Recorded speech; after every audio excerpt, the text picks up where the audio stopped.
Hello dear students, this is Mr. Muhammed Azeez. Previously on GR TV channel, I solved until this question 44 is the last question I solved on the 21st recorded lesson.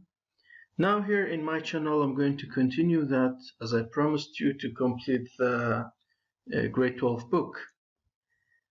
The plan was like I explained 3.2, then 3.3. Now let's go back to 3.1. The next section is 3.1. 3.1 is derivative by definition and tangent problem.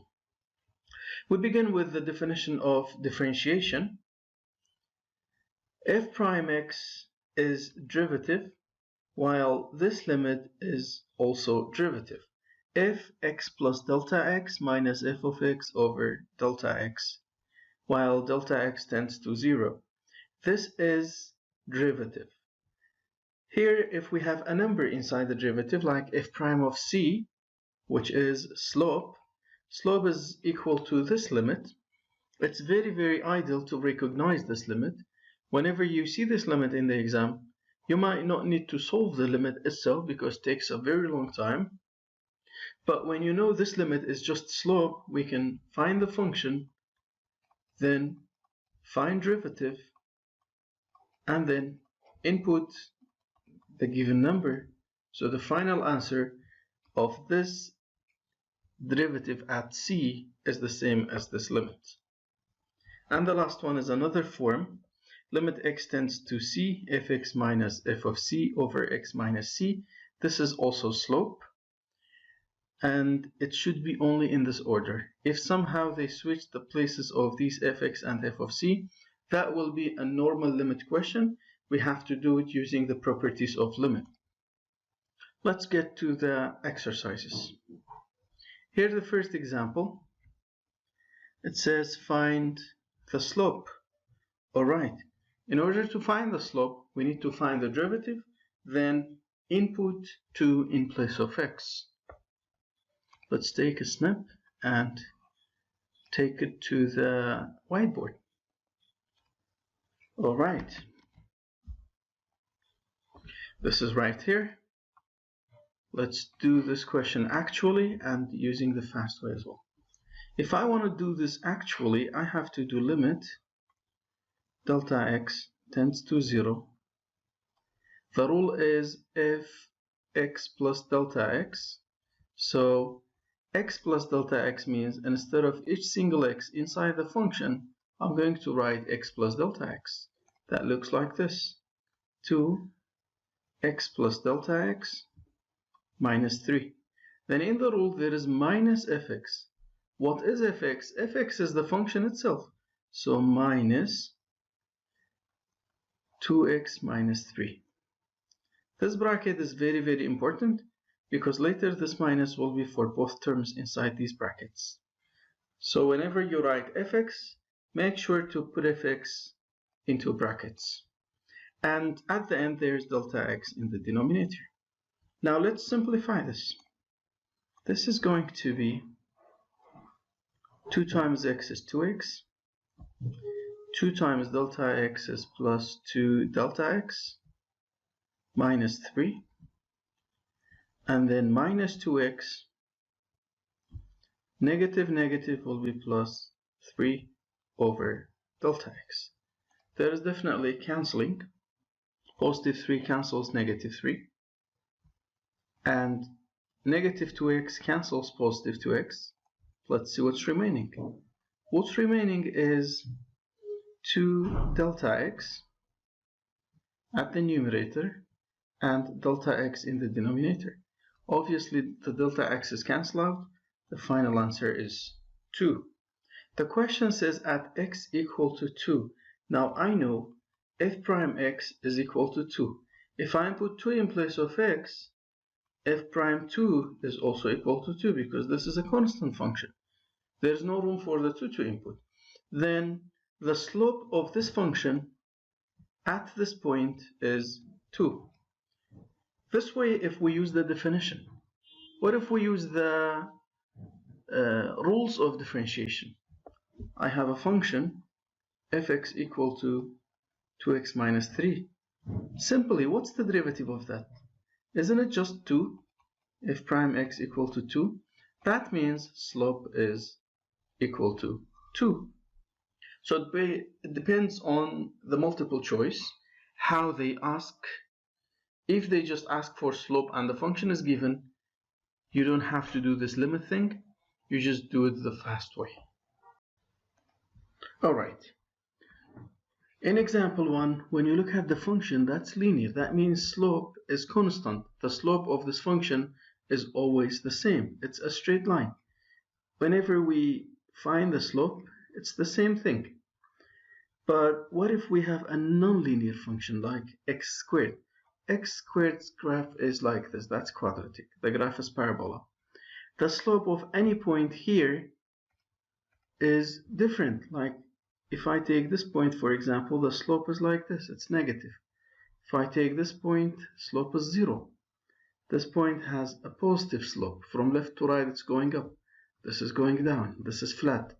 Its slope is 0. Then how can we find slope? We can find slope by finding the derivative, then input the x that the function is asking for, or the question is asking for. Here we have 3 x's. Let's do it for the first one, which is c. C is any real number. Then we have this function. As you see, the question is only asking for slope. I can directly do f prime x equal to 2x. This is the derivative. Now if I want to find f prime of c, which is slope at x equal to c, then f prime of c is equal to 2c. F prime of c is equal to 2c. F prime of 0 is equal to 2 times 0, which is 0. I just put 0 in place of this x. And f prime of negative 1 is going to be negative 2. Or we can use the definition, replace the x by x plus delta x, then solve the limit. Once you finish, okay, something like that, then input the value of x in place of this x here, which is c, for the first value of x. Right, moreover that,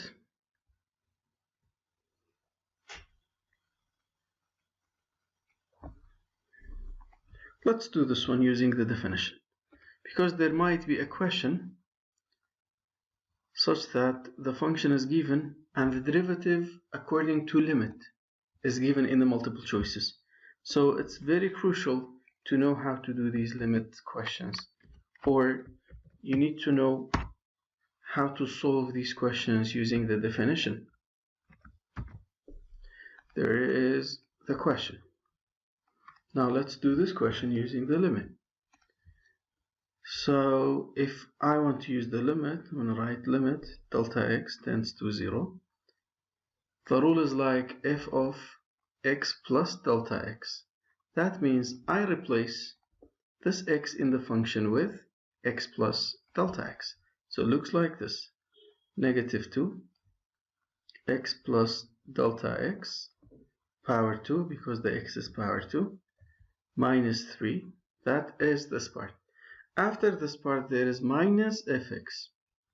As I said, when we write the minus, we need to write bracket, then fx itself, negative 2x squared minus 3 over delta x. Now we can simplify, multiply this negative by inside, and expand this bracket. Let's do it. The expanding, negative 2 stays here. Then let's expand. First term power 2 is x squared, plus x times delta x is going to be x delta x times 2, so it will be 2x delta x. Let's write a note. X multiplied by delta x is never equal to delta x squared. That is a very common mistake, please. X and delta x are different variables. When we multiply them, we just keep them the same. X, delta x. Don't say delta x squared. Don't say x times x becomes x squared, because this delta x altogether is one variable. Delta x is different from x. Then we cannot multiply them. We just write them next to each other, like here. Let's correct this delta x. Yeah. So x squared plus 2x delta x plus second term power 2 is delta x squared. This square is for the delta and for the x. So delta x, as I said, is just one term. Minus 3 stays the same. And then let's multiply this negative by inside. This becomes minus minus will be plus 2x squared. Minus minus will be plus 3. This is expanded over delta x. Now if I multiply this negative 2 by inside, I can do it directly. This will be negative 2x squared. This is positive 2. If I multiply by this negative 2, it will be negative 4. Let's save some time and do this step here. And then this gains a negative 2 right here, negative 2. Then this negative 2 is complete. I multiplied by inside. This bracket is not necessary anymore.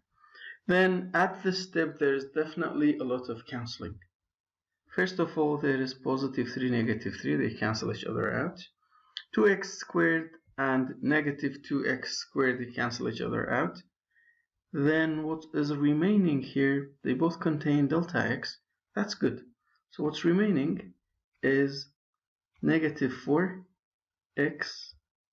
delta x, that is remaining, minus 2 delta x squared over delta x. Now at the numerator, I can take delta x as common factor, and let's see what's remaining. Delta x here. Here what's remaining is negative 4x minus 2 delta x.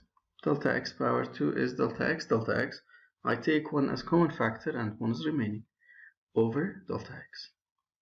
You might say we can take a negative 2 out as common factor. That's true. But if we don't, it's still correct. Delta x cancels delta x. What's remaining at the end is negative 4x minus 2 delta x.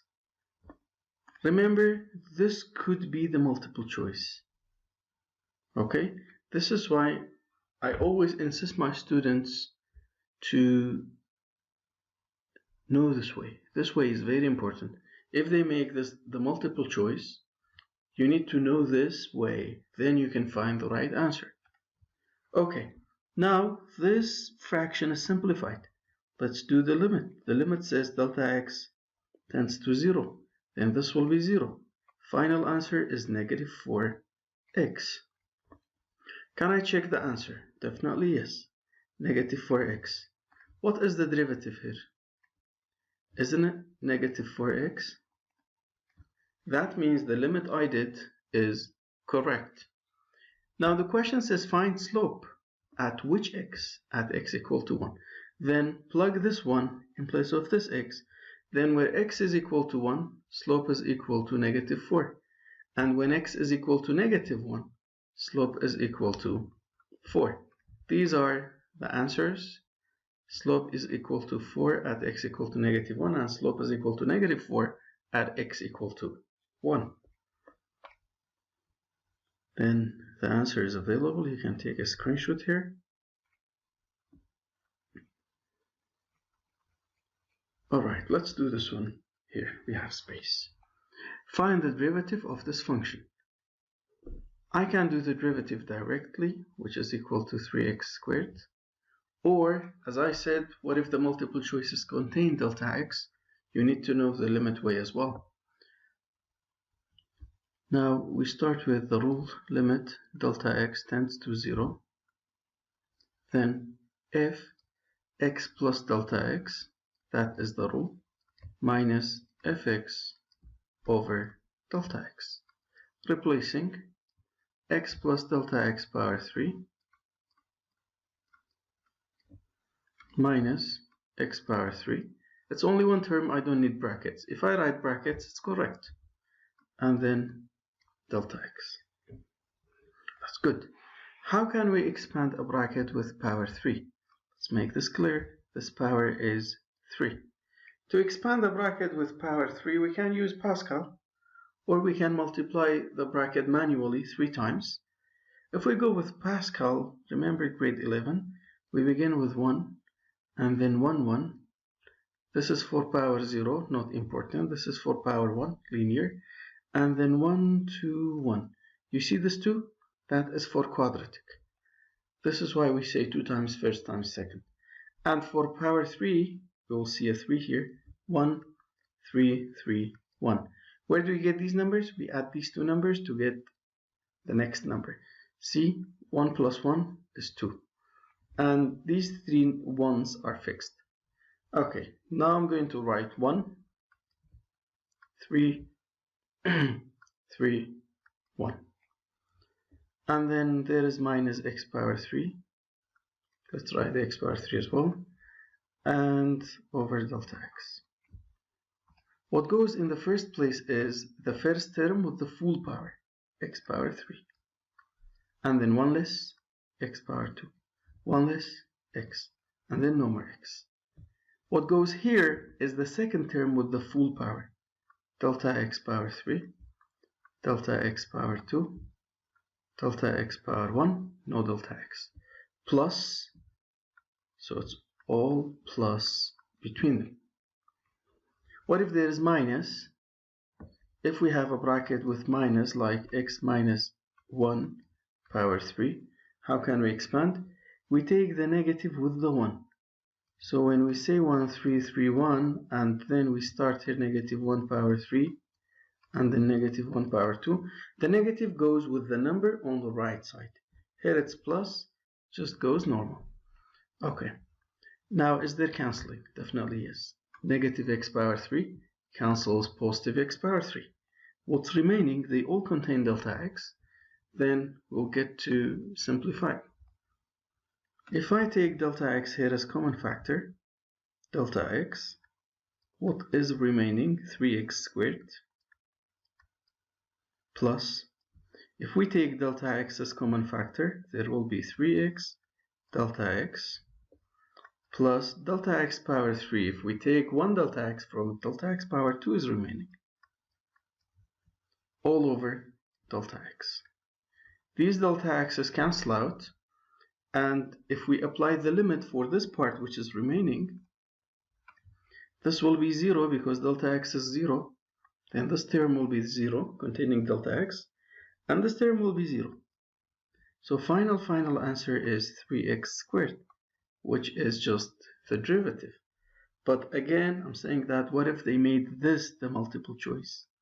3x squared plus 3x delta x plus delta x squared. Then you need to know this way. Okay. That's another example from the book. Is the function fx differentiable at x equal to 0? Well, whenever you see a sharp corner on a graph, at this point where the sharp corner occurs, the function is not differentiable. Why? Because there is a sudden change in the slope. Slope of this side is negative, and then suddenly the slope becomes positive. That leaves a sharp corner on the graph. Then whenever there is a sharp corner, the function is not differentiable. In other words, if I want to do the derivative of this function, which is absolute value x, I'm going to follow, at 0, I'm going to follow the limit. Then at the end, I see the limit that is different on the right and left. On the right side, the limit is positive 1. On the left side, the limit is negative 1. So the limit has problem. The limit does not exist. That means the derivative is undefined, which we called not differentiable. So remember, absolute value is always not differentiable at the x that makes inside the absolute value 0. If I have x plus 2, what makes inside this absolute 0? X equal to negative 2. That means this function is not differentiable at x equal to -2 because there is a sharp corner at -2. Now we have 3 exercises asking for find the slope of f at the given point. This is really obvious. What is the derivative of this function? -2. If we input -1, the result is still -2. That is the fast way. And the other way is provided right here. You can read it. And if you have any question, don't hesitate. Comment your question below or contact me on any platform. On TikTok, on Facebook, on Viber, WhatsApp, Messenger, whatever. Okay, here we have a point given for all 3 questions. But whenever the question is asking for slope and the function is in this form, fx equal to something containing x, we only need the x to replace. In derivative, we never replace the y value unless if the function is implicit and the derivative is implicit. Now here, the function is in terms of t. How can I find the slope? Derivative. Derivative of 3t is 3 minus derivative of t squared is 2t, and then replace 0. Slope is equal to 3 minus 2 times 0. That's equal to 3. So the slope of this function at the point 0, 0 is 3. This is the 3.